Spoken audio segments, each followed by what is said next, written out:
Good morning, 7th grade. Vocabulary books out on your desk, ready to roll.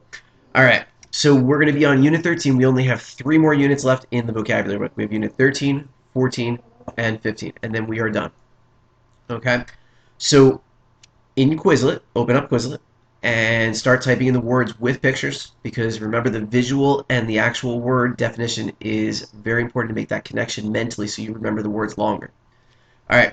So our first word, number 1. So I'm going to go through these and explain them a little bit, and if you have any questions, just email me after we're all done with this. All right, so number 1 is agitation. Somebody gets agitated. They get it's violent stirrings of anger, noisy, confusion, usually having to do with like violence or anger. It could have to do with excitement. Agitation is just something that is like the agitation for the campaign finance reform was gaining widespread support.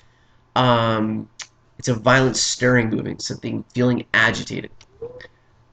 Number 2 is blurt, to suddenly say something without thinking. So for example, if you knew the answer in class and instead of raising your hand, you just yelled out the answer. You just blurted it out. That would refer to the vocabulary word blurt. Number 3, chronological. That's probably one of our hardest spelling words. Chunk it, tiny pieces as you go through. Chronological is arranged in time order. So when we did the Titanic story and we were tracking the Titanic sinking hour by hour and then the whole length of the Titanic's journey year by year, we were keeping everything in chronological order. So in time order. All right, number 4 is countenance. It's not a word we use too often. Pops up once in a while. It is a facial expression. So basically it refers to like almost like the mood or of the face. So it's like a facial expression. When somebody walks into a room, you can tell by their countenance whether they're feeling angry, sad, mad, something, whatever their emotion is in their face. Number 5, diminish. Basically to make smaller. Kind of like the word minimize on our screens when we minimize the window. We diminish it to kind of make smaller. Basically it's to reduce in size. Number 6 is to enchant.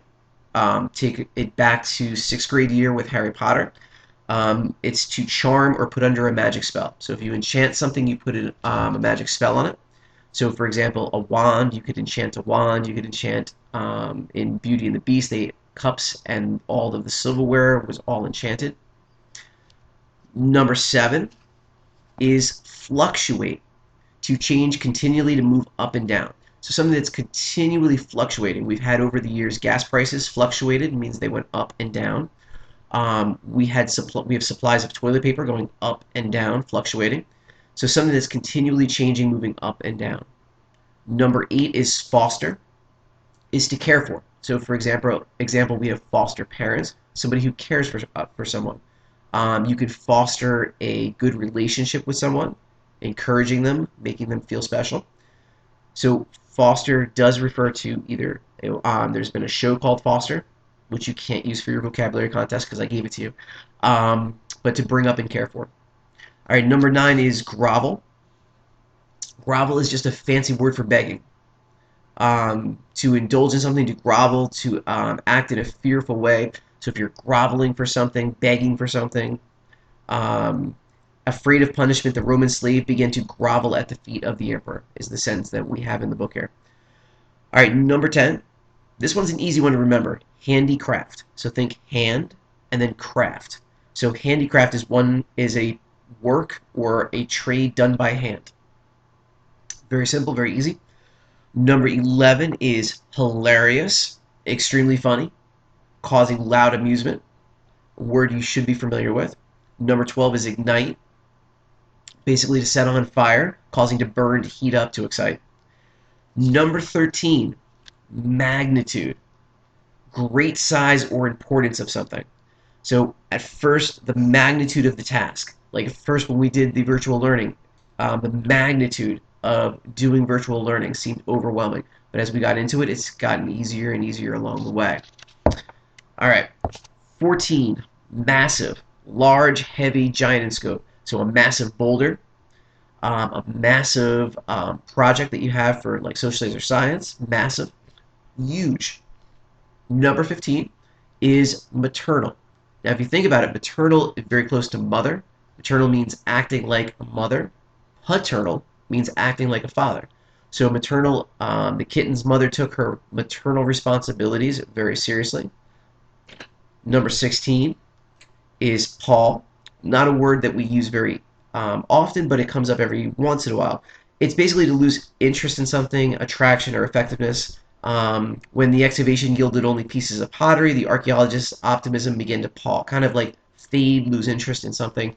Um, Sometimes over the school year, our interest in school begins to fade a little bit, and then we get to the summertime, and then we're like, oh, we just want to get back to school, and we lose interest in the summertime. So to pall, to kind of lose interest.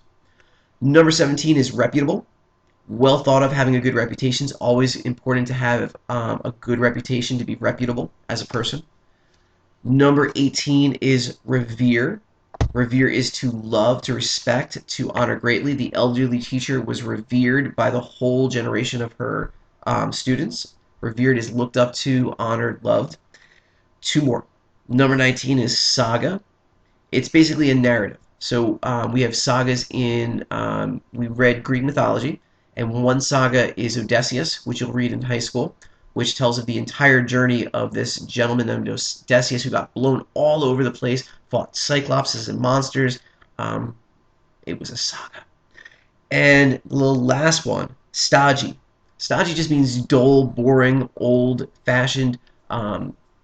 Probably don't remember, but if you think back to those eye commercials where the guy was like red eye, oh, this is, and he was very serious and very slow, very stodgy, dull, boring, kind of like the way Mr. Reef teaches.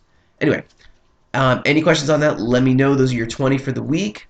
Make sure you are doing pages 169, 170, 171, 172 by Thursday.